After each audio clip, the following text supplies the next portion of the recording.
Salut et bienvenue à un nouvel épisode de podcast Entrepreneur spirituel, un podcast pour les entrepreneurs conscients. Ce soir, je voudrais te parler de l'origine, de la source, de la genèse, de comment tout a commencé. C'est une de mes questions favorites lorsque je commence un coaching, que ce soit en groupe ou individuel, sur comment tout a commencé. Est-ce que tu as compris pourquoi tu es devenu entrepreneur? Parce que comprendre comment, dans quelles conditions, à quel moment de ta vie tu as pris cette décision de devenir entrepreneur, va gérer tout le travail que tu as à faire. Montre déjà tout le travail que tu as à faire dans ton développement, sur les blessures sur lesquelles il faut s'attarder, comment transformer justement ces blessures en quelque chose qui va te permettre d'optimiser ton entreprise. Voilà, tout cela pour moi, c'est la base. La première question à se poser, c'est celle-ci. Pourquoi? Et là, je parle pas de l'activité nécessairement, même si on fera un podcast sur l'activité, parce que l'activité révèle des fois non seulement un choix personnel, mais aussi un choix de réparation d'ancêtres ou des choses comme ça. Et c'est pour moi aussi un sujet très intéressant qu'on reprendra par la suite. Mais comprendre pourquoi est-ce que j'ai choisi d'entreprendre. Derrière ça, pour moi, j'avais une vision une fois dans un avion. J'en parlais justement euh, avant-hier.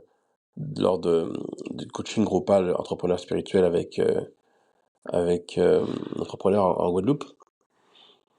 Et j'ai une vision dans l'avion une fois. Bon, je me suis réveillé, il devait être 2h, 3h du matin. Et j'ai vu euh, un homme, les deux mains levées, ou en tout cas un être humain, deux mains levées, qu'il y avait une armure qui redescendait, qui était en train de le revêtir, comme dans les Chevaliers du Zodiaque, je sais pas si tu connais. Et chaque morceau d'armure était une protection contre quelque chose. Et à la fin, c'était l'armure de l'entrepreneur.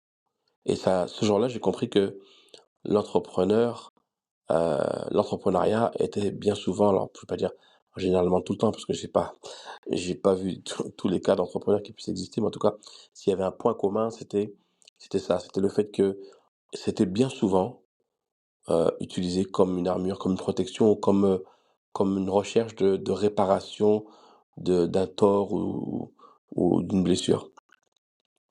Et puis là, j'ai commencé à répertorier toutes les réponses des entrepreneurs qui avaient pris le temps de s'attarder, de répondre à la question pourquoi est-ce que j'aurais choisi d'être entrepreneur et dans quel but, qu'est-ce qu'il y a, expérience d'enfant aurait pu influencer mes choix de carrière et donc de devenir entrepreneur.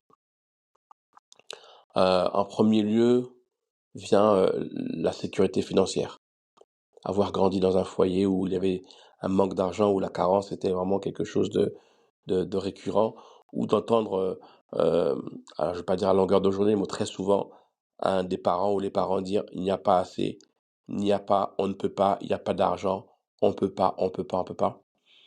Eh bien souvent, c'est une des raisons pour lesquelles l'entrepreneur devient entrepreneur, rechercher la stabilité et une indépendance financière, une sécurité quelque part, s'assurer qu'il ne vivra pas cela, il ne vivra pas cela et que sa famille ne vivra pas cela.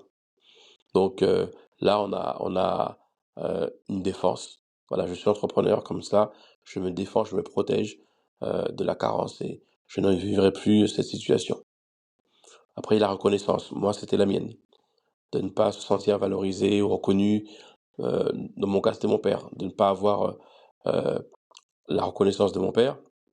Alors, ça peut être n'importe qui d'autre, hein, ça peut être une figure d'autorité, quelqu'un qui est autorité pour toi, et de ne pas avoir eu cette reconnaissance. Eh bien, peut-être une des raisons pour lesquelles un adulte choisirait d'être entrepreneur. Le but étant de prouver sa valeur et obtenir une reconnaissance externe. Alors, le travail là-dessus, bien évidemment, que tu vas faire par la suite, une fois que tu auras mis le doigt dessus, eh bien, on verra comment on fait le travail contraire, justement pour transcender cette part d'ombre en lumière. Et on reviendra là-dessus à la fin. Autre chose qui vient souvent, c'est le contrôle. D'avoir grandi dans une famille, et moi, je me reconnais très bien là-dessus aussi, une famille ou avoir un père qui était assez contrôlant, que c'était à sa façon, c'est comme il veut, assez strict, avoir le sentiment où je pouvais pas faire ce que je voulais de ma vie, je dépendais de quelqu'un, quelqu'un avait le pouvoir de me dire ce que je pouvais faire et ne pouvais pas faire. Et ça, c'est quelque chose, j'avoue, c'était pas une des raisons les plus importantes, ben, elle est dans le top 3 en fait. Euh, voilà, de l'autonomie, la liberté de choix, faire ce que je veux, l'indépendance, le contrôle de ma vie. Eh bien oui, cette armure m'a donné le pouvoir de pouvoir eh ben, faire ce que je veux de ma vie, en fait, quand je veux. Personne d'autre, voilà, je suis chef d'entreprise, je suis entrepreneur, c'est moi qui prends mes décisions, personne ne peut intervenir, personne ne me dit ce que je veux faire, en fait, ce que je dois faire. Euh, le pouvoir, le contrôle, c'est vraiment une grande partie de l'entrepreneuriat. C'est vraiment, je suis à la tête et au-dessus de moi, il n'y a personne, quoi. Donc c'est moi qui cherche à, c'est moi qui crée en fait, c'est moi qui crée, qui prend mes décisions, personne ne peut intervenir. Euh, on peut aussi avoir le côté euh, éducation, non, un système d'apprentissage qui est pas comme moi par exemple l'école, ça allait pas. Moi l'école clairement ça allait pas, c'était pas mon modèle. Et donc du coup c'est comme si j'étais parti dans l'entrepreneuriat aussi pour pouvoir montrer que bah, c'est pas que comme ça qu'on peut réussir. On peut réussir différemment. On n'est pas besoin d'avoir des diplômes pour réussir. Il y a d'autres manières parce que je me savais intelligent, mais par rapport à l'école, j'avais le sentiment que bah, j'étais pas bête, mais bah, il y a quelque chose qui allait pas en fait.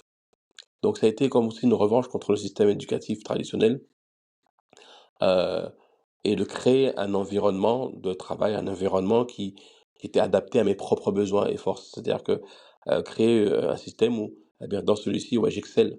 En fait, là, tu me mets là, tu excelles dans la vente que tu n'apprends pas à l'école, bah là, j'excelle dans l'autodidacte, dans la réflexion, dans la résolution de problèmes.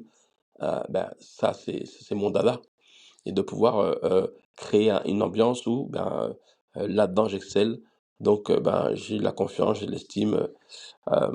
Voilà, c'est plus une des choses sur lesquelles ben voilà, je pouvais capitaliser sur mes compétences.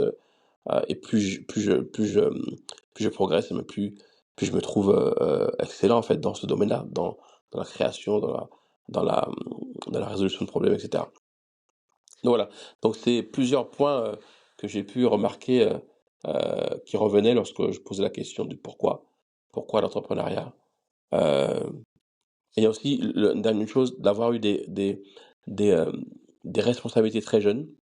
J'ai pu voir aussi que ça amenait beaucoup à l'entrepreneuriat. C'est-à-dire que avoir cette habitude de prendre des décisions, avoir cette habitude d'être là pour arranger les choses, eh bien, ça amène naturellement dans ce côté, pas forcément leader, mais en tout cas entrepreneur.